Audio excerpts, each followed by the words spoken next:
Not all music aficionados, and certainly an even smaller portion of the general public, possess detailed knowledge about the genesis and etymology behind the names of their favorite bands. In the vast and multifaceted universe of progressive rock, a genre known for its musical complexity, ambitious lyrical themes, and conceptual presentations, band names often carry considerable symbolic weight. Among these names, King Crimson stands out not only for its imposing sound, but also for the richness of its meanings and the intriguing history of its conception. The origin of the name King Crimson, one of the founding pillars and one of the most consistently innovative and, at times, challenging entities in progressive rock, is a narrative intertwined with the poetic vision of its original lyricist, Peter Sinfield. Peter John Sinfield, born in Fulham, London on December 27, 1943, was not just a lyricist. He was, in many respects, the non-performing fifth member of King Crimson's original lineup, contributing conceptual and visual direction that extended beyond the words printed on album sleeves. His collaboration was crucial, especially during the band's seminal phase, providing the lyrical substance for their first 4 studio albums, the monumental In the Court of the Crimson King, 1969, the introspective In the Wake of Poseidon, 1970, the more experimental Lizard, 1970, and the Cohesive Islands, 1971. This period, roughly spanning from 1969 to early 1972, though some sources extend his influence to 1973, considering remnants of his work, or the transition to the band's next phase, defined an era for progressive rock, and Sinfield's lyrics were an inseparable component of that definition. Before delving into the depths of interpretation, it is fundamental to understand the literal meaning of the expression King Crimson. Translated directly from English, it means Crimson King.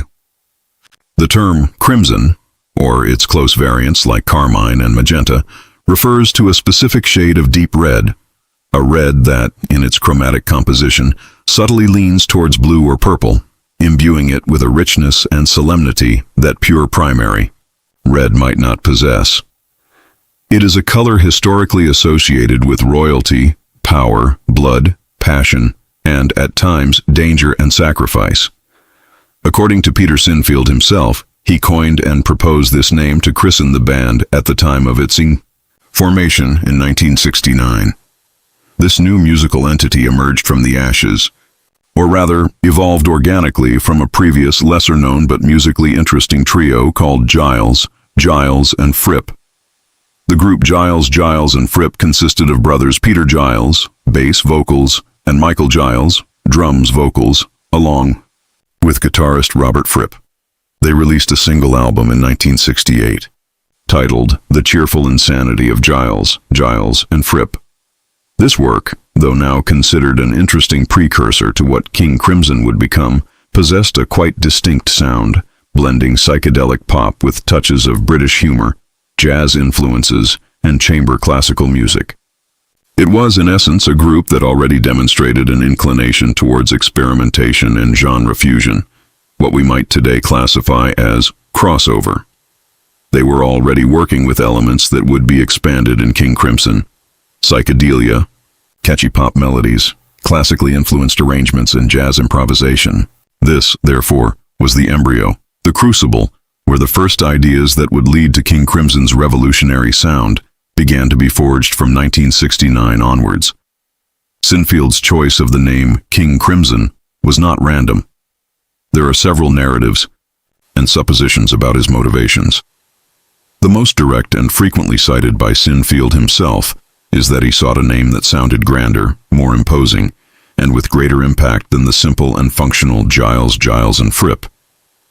The previous name, based on the members' surnames, though common at the time, lacked the mystery and aura that Sinfield and Fripp envisioned for the new musical project, which was intended to be much more serious and artistically ambitious.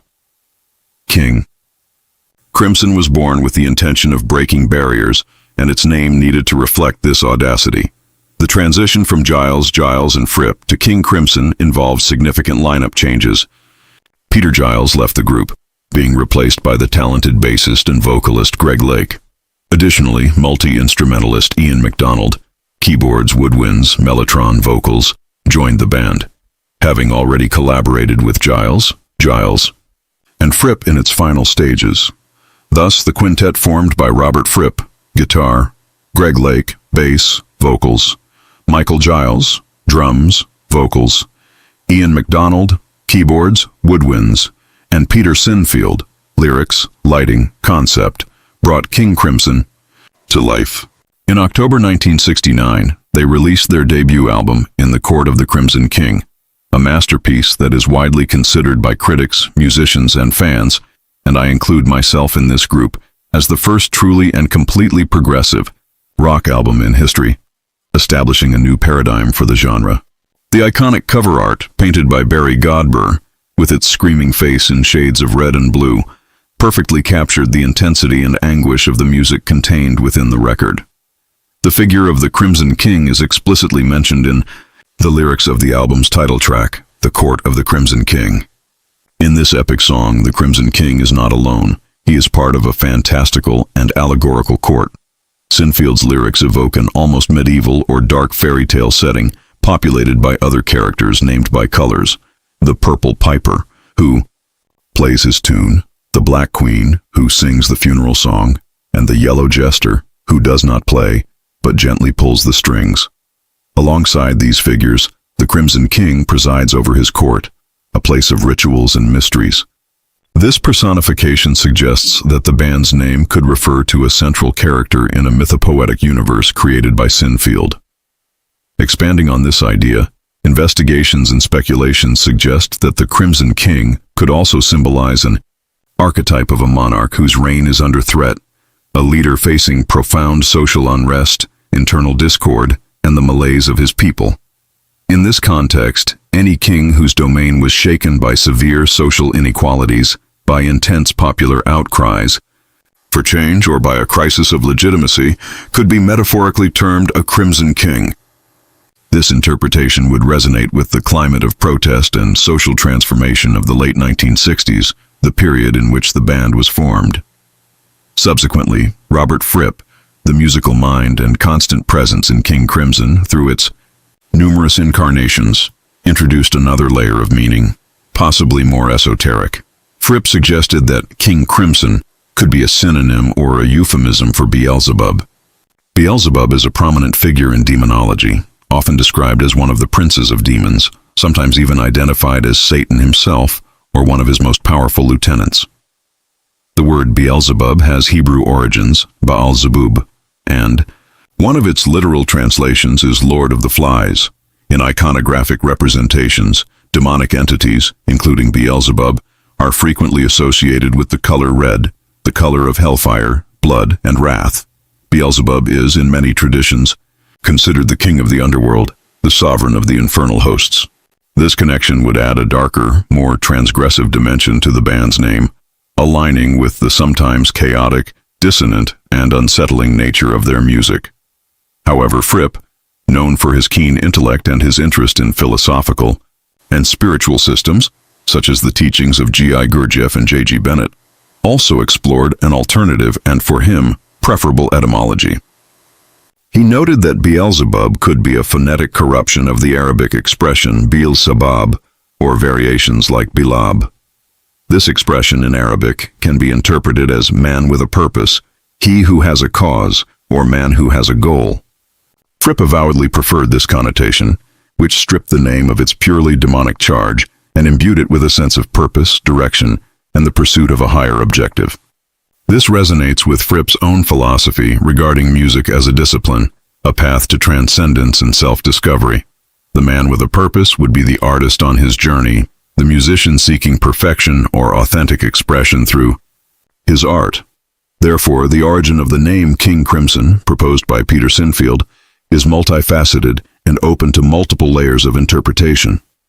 Sinfield, as a poet and a central figure in the band's lyrical and visual conception, certainly had in mind the sound and impact of the name, but also possibly the connotations of power, mystery, and the creation of a unique universe. He was an artist deeply immersed in the written word, whose literary and poetic influences were vast. Born into a family with artistic inclinations, Sinfield began writing poetry and playing guitar at a young age, absorbing influences from folk, rock and roll, and symbolist literature. His contribution to King Crimson was not limited to providing verses. He helped shape the band's persona, managing the famous psychedelic light show that was an integral part of their early live performances and contributing ideas for album covers. His lyrics were characterized by rich, sometimes surreal imagery, and by dense poetic language that explored themes such as mythology, alienation, the dark side of human nature, and the search for meaning in a chaotic world. After his departure from King Crimson, prompted by artistic differences with Fripp over the band's musical direction, Sinfield continued his career, notably collaborating with Emerson, Lake and Palmer, for whom he wrote iconic lyrics like Carnival 9 and Still, You Turn Me On, as well as working with artists like Roxy Music and Italian singer Angelo Branduardi, and even releasing a solo album, Still, 1973.